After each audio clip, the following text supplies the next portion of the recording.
सर्दियों की एक ठंडी शाम थी जब मैं, अर्जुन शर्मा, अपने परिवार के साथ नया घर लेने के लिए गांव के किनारे बने एक पुराने बंगले में पहुंचा। शहर की भागदौड़ से दूर शांति की तलाश में हमने ये घर खरीदा था। गांव का नाम था कालपुर, जो अपनी प्राचीन कब्रिस्तानों और रहस्यमयी कहानियों के लिए मशहूर था। बंगला पुराना था, लेकिन उसकी दीवारें इतिहास और रहस्य से भरी हुई लगती थीं।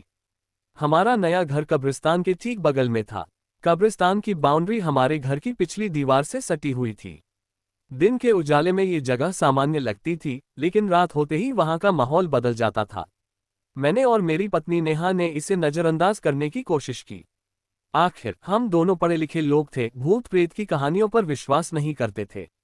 हमारे दो बच्चे, रिया और अयान, नए घर को लेकर उत्साहित थे। पहली रात को हम सब थकान की वजह से जल्दी सो गए, लेकिन आधी रात को मेरी नींद एक अजीब सी आवाज से खुली। यह कोई सामान्य आवाज नहीं थी, एक हल्की सी सिसकी, जैसे कोई धीरे धीरे रो रहा हो। मैंने बिस्तर पर उठकर कान लगाए। आवाज मेरे बगल वाली दीवार से आ रही थी, जो कब्रिस्तान की ओर थी। मैंने नेहा को जगाया, लेकिन उसने कहा, शायद हवा का शोर है, सो जाओ। मैंने उसकी बात मान ली, लेकिन मन में एक अजीब सी बेचैनी थी। अगली रात फिर वही आवाज आई। इस बार यह और साफ थी, एक औरत की सिसकियां, जैसे कोई दर्द में कराह रहा हो। मैंने टॉर्च ली और खिड़की से कब्रिस्तान की ओर देखा। अंधेरे में कुछ भी साफ नहीं दिख रहा था, लेकिन मुझे लगा कि एक कब्र के पास कोई छाया हिल रही है। डर के मारे मेरे हाथ कांपने लगे, लेकिन मैंने खुद को समझाया कि यह मेरा वहम होगा। सुबह मैंने गांव के कुछ लोगों से कब्रिस्तान के बारे में पूछा। एक बूढ़े चाय वाले, रामू काका, ने मुझे बताया, साहब, उस कब्रिस्तान में कई पुरानी आत्माएं भटकती हैं। खासकर एक कब्र है, जो एक जवान औरत की है। कहते हैं उसकी मौत का रहस्य आज तक कोई नहीं जान पाया। मैंने हंसकर बात टाल दी, लेकिन मन में एक सवाल उठा, क्या वही कब्र मेरे घर के बगल में है? उस रात मैंने जानबूझकर देर तक जागने का फैसला किया। रात के करीब 1 बजे वही सिसकियां फिर शुरू हुई। इस बार मैंने हिम्मत जुटाई और कब्रिस्तान की ओर चल पड़ा। टॉर्च की रोशनी में मैंने देखा कि एक कब्र पर ताजे फूल रखे हुए थे, जो दिन में नहीं थे। मेरे रोंगटे खड़े हो गए। मैंने आसपास देखा, लेकिन कोई नहीं था। तभी हवा में एक ठंडी सिहरन दौड़ी और मुझे लगा कि कोई मेरे पीछे खड़ा है। मैंने पलटकर देखा, लेकिन वहां सिर्फ अंधेरा था। अगले कुछ दिन और भयानक होते गए। हर रात वही सिसकियां, और अब तो मुझे सपने में भी एक औरत दिखने लगी थी। वह लंबे काले बालों वाली थी, जिसका चेहरा धुंधला था। वह मुझे कुछ कहना चाहती थी, लेकिन उसकी आवाज मेरे कानों तक नहीं पहुंचती थी। मैंने नेहा को सब बताया, लेकिन उसने इसे तनाव का नतीजा बताया और मुझे डॉक्टर से मिलने की सलाह दी। एक दिन जब मैं घर में अकेला था, मुझे अपने बेडरूम की दीवार पर कुछ खरोंच के निशान दिखे। वे निशान ऐसे थे जैसे किसी ने नाखूनों से दीवार को खुरचने की कोशिश की हो। मैंने दीवार को छुआ और वह हिस्सा बर्फ की तरह ठंडा था। मेरे दिमाग में रामू काका की बात गूंजने लगी। क्या ये सब सच था? मैंने गांव के पुजारी पंडित श्यामलाल से संपर्क किया। उन्होंने मुझे बताया कि कई साल पहले एक जवान औरत, जिसका नाम माया था, की रहस्यमयी तरीके से मौत हो गई थी। गांव वालों का मानना था कि उसकी आत्मा को शांति नहीं मिली। पंडित जी ने सलाह दी कि मैं उस कब्र पर पूजा करवाऊं, लेकिन साथ ही चेतावनी दी, अगर उस आत्मा को गुस्सा आया तो तुम्हारे परिवार के लिए खतरा हो सकता है। मैंने पंडित जी की सलाह मानी और पूजा का आयोजन किया। लेकिन पूजा के बाद हालात और बिगड़ गए। अब सिसकियां न केवल रात को, बल्कि दिन में भी सुनाई देने लगी। रिया और अयान ने भी कहना शुरू किया कि उन्हें घर में कोई अजीब औरत दिखती है। नेहा, जो पहले इन बातों को नकारती थी, अब डरने लगी थी।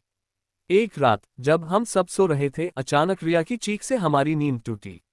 वह अपने कमरे में कांप रही थी और कह रही थी कि उसने एक औरत को अपने बिस्तर के पास खड़े देखा। मैंने फैसला किया कि अब और इंतजार नहीं कर सकता। मैंने एक तांत्रिक को बुलाया, जिसका नाम गांव में मशहूर था। तांत्रिक ने घर में प्रवेश करते ही कहा, यह आत्मा बहुत शक्तिशाली है। इसे कोई अधूरी इच्छा बांधे हुए है।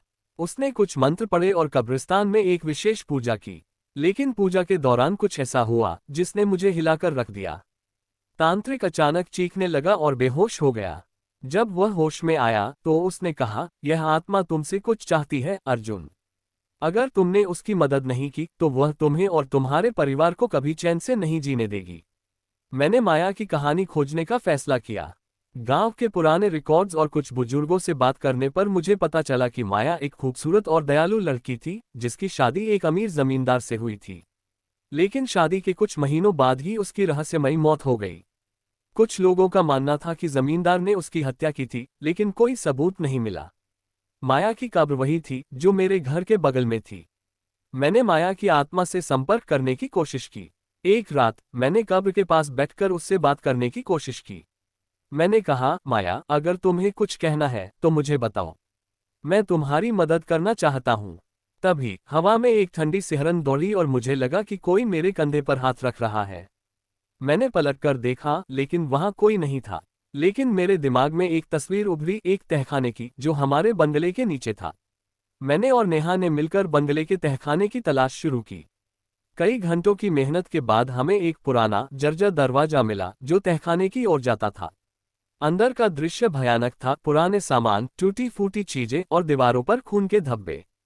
तहखाने के एक कोने में हमें एक पुराना संदूक मिला जिसमें माया की कुछ चीजें थीं, उसकी डायरी, कुछ पत्र और एक तस्वीर। डायरी में माया ने अपनी कहानी लिखी थी। उसने बताया कि जमींदार एक क्रूर इंसान था जिसने उसे तहखाने में बंद करके मार डाला था।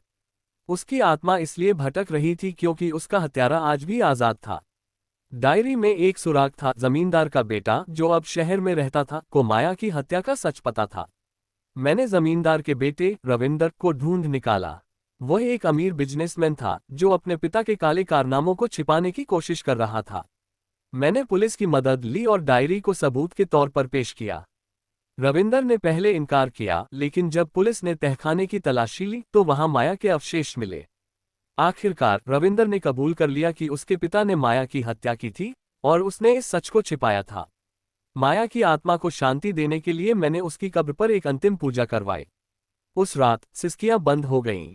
घर का माहौल हल्का हो गया और बच्चों ने भी कहा कि अब उन्हें कोई अजीब औरत नहीं दिखती। हमने उस बंगले में रहना जारी रखा, लेकिन अब वहां डर का कोई साया नहीं था। माया की आत्मा को शांति मिल चुकी थी और हमारा परिवार फिर से खुशहाल था। लेकिन कभी कभी जब रात को हवा चलती है, मुझे लगता है कि माया का धन्यवाद मेरे कानों तक पहुंच रहा है।